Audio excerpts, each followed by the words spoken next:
7, 80%만 전달하는 사람이 있고 이렇게 더 적게 전달하는 사람이 있다는 거죠. 그러니까 말로 할 것 같으면 이제 화자 청자가 되는 거고 글로 할 것 같으면 저자 독자가 되는 건데 이게 B가 듣는 사람이고 D가 듣는 사람, 읽는 사람인데 이 사람들이 이해할 수 있는 정보를 이 사람이 주게 된다는 거죠. 이해하지 못할 정보, 빠뜨린 정보가 전달이 되면 아무래도 이해가 떨어지기 때문에 의사 전달률이 떨어져요. 그러면은 속에 막 목적을 달성 못하는 거죠. 예를 들어서 신문 기자가 글을 썼는데 독자들이 그걸 보고 오해를 한다. 그럼 큰 문제가 생기는 거예요.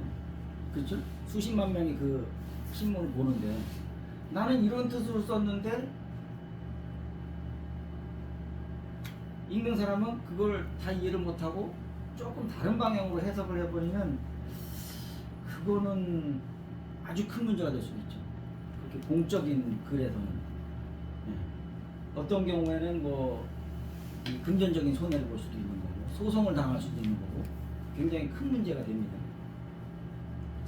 그래서 전달에 대해서 아주 조금 예민하게 생각을 해야 되지 않을까.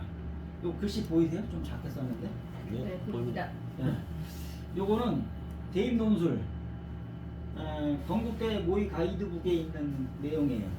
그러니까 제가 만든 게 아니고 객관적인 자료예요. 요거 한번 살펴볼게요. 이제 논술이니까 어쨌든 이건 글쓰기와 관련된 거잖아요.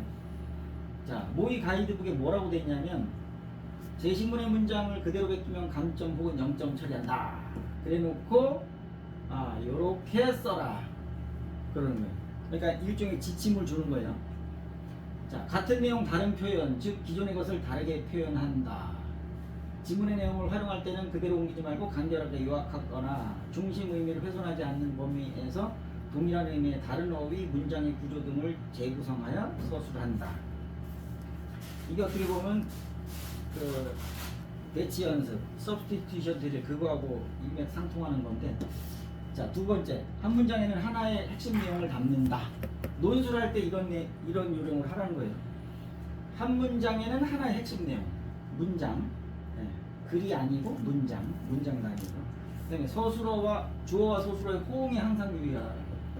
요거는 저도 항상 강조하는 거예요. 우리 글쓰기 강의 들으시는 분들한테 저거는 기초 중에 기초입니다. 다른 거 다 몰라도 저건 알아야 됩니다. 집에 가서 네이버에서 찾아보십시오. 그 말을 해요, 제가 강의 시간에. 네이버에 들어가면 예문들이 쭉 나오는데 호응 관계라고 한번 쳐보라고. 그러면 예문들이 나오고 설명들이 나와요. 그 국어 선생님들이 올린 자료들이 있어요. 그걸로 공부해도 많이 도움이 되거든요. 그러니까 우리가 문법을 다 공부할 수는 없잖아요. 그 중에서 나한테 꼭 필요한 것만 핵심적으로 딱 뽑아서 공부하면 그게 큰 도움이 되는데, 호응관계 못 맞추면 이건 비문이에요. 비문. 그러니까 문장이 있고 비문이 있잖아요. 근데 비문을 쓰게 되면 아무리 설득력 있는 글, 논리적인 글이라고 해도 격이 확 떨어져 버려요. 갑자기. 그러니까 폭망하는 거죠. 폭망. 비문을 하나 씀으로써 그 글의 품격이 확 떨어지는 거예요. 그런 실수를 하면 안 된다는 거죠. 그 다음에 한 문장 길이는 띄어쓰기 포함해서 5, 60자 정도가 적절하다. 한 문장의 길이. 불필요한 부사어의 사용을 피하자. 부사어를 너무 많이 쓰면 안 되고 좀 간결하게 쓰는 게 좋다고 얘기를 하거든요. 저만 얘기하는 게 아니라 이제 모든 글쓰기 선생님들이 다 그래요. 간결하게. 중복되는 말 쓰지 말고 중언부언 하지 말고 중의적인 표현. 요거 뒤에 또 예문 나오거든요. 이런 거 쓰지 말자. 이게 건국대 모의 가이드북에 나오는 내용이에요. 그러니까 이게 정석이라고 봐야죠. 글 쓸 때는 이걸 지켜라. 그 얘기죠. 그 다음에 이제 글쓰기는 생각과 논리의 흐름이다.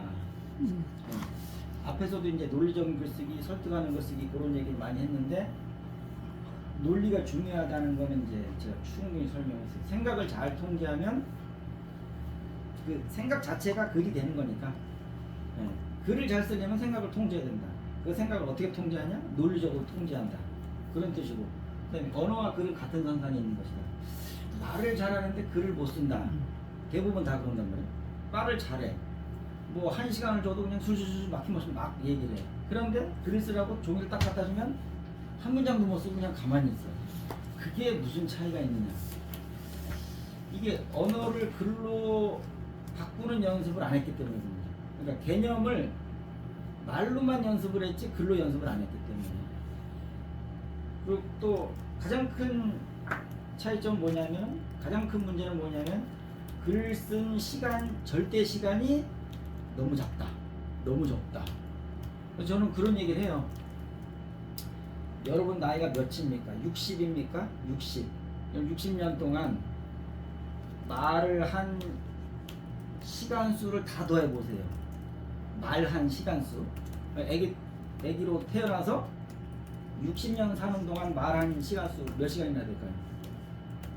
수백만 시간이 되겠죠. 그러면 또 질문하는 거예요. 여러분 60년 사는 동안 글을 쓴 시간이 몇 시간이나 되나요? 다 합해서. 그러면 기절초풍할 일이죠. 내가 수십만 시간 동안 얘기를 했으니까 말이 술술 나오는 거지. 수십만 시간 동안 글을 썼다면 그것만큼 편한 게 어디 있겠어요. 그죠? 그만큼 절대 시간이 적기 때문에 못하는 거다. 못하는 건 당연하다.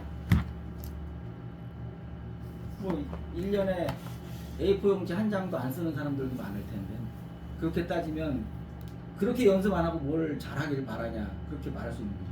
그죠? 연습을 안 했는데 구어체와 문어체를 구별하고 구어체를 문어체로 잘 바꿀 수 있으면 되겠다.